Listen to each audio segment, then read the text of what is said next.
And right now we're joined by a guest here on In the Loop. We're joined by Ron Gustafson, the Director of PR and Marketing for Quassy Amusement Park.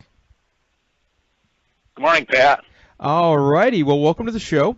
And we wanted to have you on here because you guys made some big announcements this past weekend, doing a lot of water park expanding over the next couple of years. But Ron, this is the first time we've ever had you here on In the Loop. So I wanted to touch briefly. I saw Quassy's been open for a very, very, very long time. So I just wanted to talk a little bit about the park and its history before we go into its future. So can you give us a brief history of the property? Yeah, we're one of 11 remaining trolley parks in the nation, dating back to 1908. And as you probably know, before the Great Depression, there were more than 1,000 such parks, most in the eastern part of the United States. And they were owned and operated by the electrified rail lines for the most part. Drove traffic to their rail line, and they built amusement parks to do that on the weekends. So we're one of a handful left, and the property was purchased by the Francis family in 1937. And today the Francis Anderson families are now still here on a daily basis, and we're in the fourth generation of family operation. Very, very cool. Now, have you guys always been an amusement park, or did you start as a picnic park, or? Yeah, you know, it was basically a picnic ground when it started back in 1908. People would take the electrified trolley line out here to have a day picnic and rent rowboats on the lake and go swimming and play badminton, those types of things. There was a carousel and you know, a restaurant at that time. It wasn't until after the Second World War did a lot of the amusement rides start coming into the property. Well, that's still a long time away. Holy cow! All right. So as you went on over time, you really become this very pleasant family amusement park. Everything's very, very much family friendly, right? Oh yes, very much so. You know, we're one of the few non-gated properties in the region up here. In other words, you don't pay a fee to walk into the amusement park. So it makes it very family friendly, especially for grandparents and some parents who don't care to ride. They can watch, you know, the kids ride, and you know, if you do want to go into the water park, of course, then there's that admission or, you know, use of the wristband to go in there. So it's you know, we're a throwback to the older traditional parks, but with a lot of new elements. Gotcha. And now, one thing I have to ask you about is the name. How did you get the name Quassy? Because it is very, very, very unique. Yes, it is. You know, the long name is Quassipog, and that's the lake that we're located on, and that's Native American for big pond or rock pond, depending on the interpretation. So the locals kind of coined the phrase Quassy decades ago, and it stuck. And the family picked up on it from there. And if you look back in our history, you'll see the park called Lake Quassipog Amusement Park, probably back in the late 40s, early 50s. And I think that's when people started just saying Quassy, and they grabbed onto it, and it's stuck ever since. And it's a lot easier name to work with. Yes, I'm sure. And I know personally, I got the chance to visit Quassy, but it was a very long time ago, probably about 20 years ago, back when the Mad Mouse was the main attraction. Oh, the Herschel mouse. Yeah, you wouldn't recognize the property now. You know, there's been so much renovation, new attractions, but at the same time, we've maintained many of the older Herschel kiddie rides that came to the property in 1952. I think we purchased the first complete Herschel Kiddieland that John Wendler had produced after he took the company over. Very cool. Now, I know in as far as the theme park nerd community, what really put you guys on the map for us and the roller coaster fans was when you added Wooden Warrior a couple of years ago. I know I have not got the chance to ride it yet, but my two co-hosts who are not here today, Drew and Clint, they love the ride. Yeah, you know, we've already had 3 coaster events here this year, and it did put us on the map. Wooden Warrior is currently rated 28th best wooden coaster in the world, according to one of the polls done by one of the trade publications. So we take that to heart. And it rides as good today as it did the day it opened.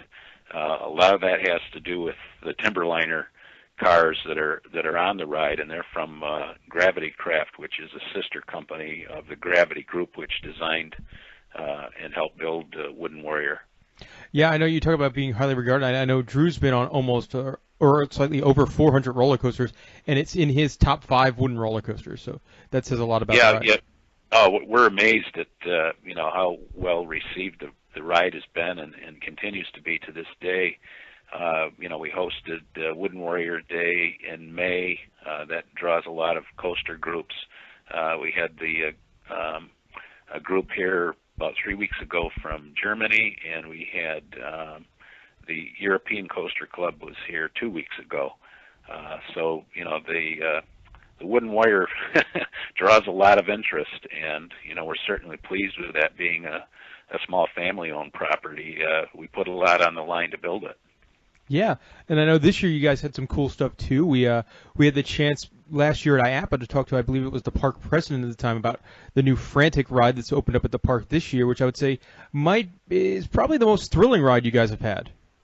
Yeah, it is. It's the only ride of its genre here in all of New England, and I was the first to ride it. I rode on a similar ride down in New Jersey last year, and came back and reported to the park in regard to that experience and going through all the mechanics on it.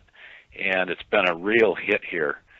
Parents, the kids, they all love it. They get back on it, and it's really worked to our advantage. And we also bought kitty bumper cars from Visa, the same company that produced Frantic for us. So it's been a home run. Very cool. And now I wanted to get to the big news coming out of you guys is that this past weekend you made a big announcement as far as the future of your water park goes, and you've got some exciting things going in both 2016 and 2017. Let's talk a little bit about that. Yeah, we had a press conference here on Saturday, and we're able to unveil a long-term project which is going to include 8 new water slides in Splashaway Bay over the next couple of years. We anticipate putting in what we call Slide City next year. That'll be 5 smaller slides for youngsters, and even the adults can participate on them. And then perhaps in 2017, depending on how the next couple seasons go, we'll be able to introduce 3 giant slides in one huge complex, and they're all going to be provided by ProSlide, who has put in all the slides that we do have in the property. Outside of we've got a modular unit called Saturation Station, which really got us in the water park business back in 2003, and we have the completed press announcement on our website, so anybody that wants to see it can scoot over there and pull up everything. The other neat thing we're going to be doing within the next couple of years is building a new candy shop on the back side of the park over by Frantic, and we've actually purchased taffy machines from 100 years ago that are being refurbed right now in North Carolina. So we're going to bring in a taffy candy production here dating back to the yesteryears of in our industry. And it's going to be as fun to watch as it is to eat. And is that one of those like mesmerizing motion kind of taffy machines? Yeah, we're going to have the puller, which is going to be a separate machine. Once the candy is mixed up and made, it'll go on a pulling machine, and then from there it'll go over to this real elaborate machine which works the candy and actually cuts it and wraps it. And I've been down to the company that's currently refurbing them in North Carolina. I've been over there twice to go through that process and see how our machines are coming along. And we may have that operation somewhat going perhaps as early as next year. The new building will probably be a couple of years away, but we may have taffy making here as early as next year. Well, that's very, very cool. Nice to see you guys expanding on all the different fronts. And one thing I really liked, I saw some of the plans for the water park, is that you guys have, right now in the water park, you have the Big Thrill adult pro slide, bowl slide. And in the new kids area, you're going to have like a mini bowl slide for the kids? Yeah, we've got that mini bowl that'll come in, 2 serpentine slides, and then there's 2 wide slides that are, just general open slides that the kids gently come down. But the other three that are rather serpentine, and the bowl included, have a little more thrill to them. But again, they're geared toward smaller children and really the family as a whole.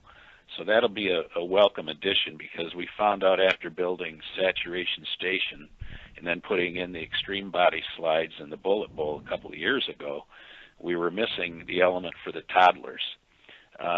So, we added that splash pad a couple of years ago, and that's been very popular with the toddlers and the younger parents. So this new complex, Splash City, will really relate to the younger families, with the bigger slides being, for the older kids and parents alike. So we're really, we carve out a niche here, being surrounded by big parks. So that's our focus, is really on the family element.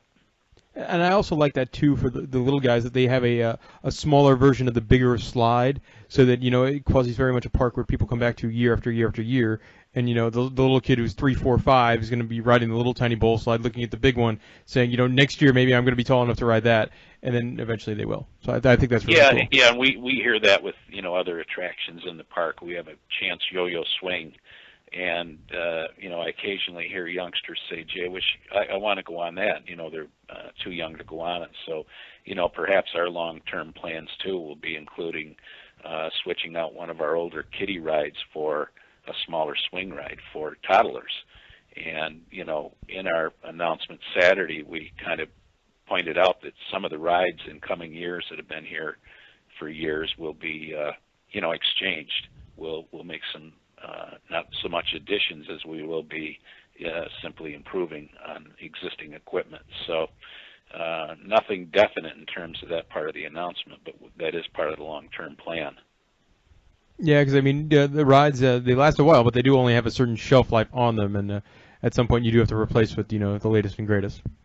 Yeah, to a degree, when you look at some of the older ride companies like Alan Herschel, those rides are built like tanks.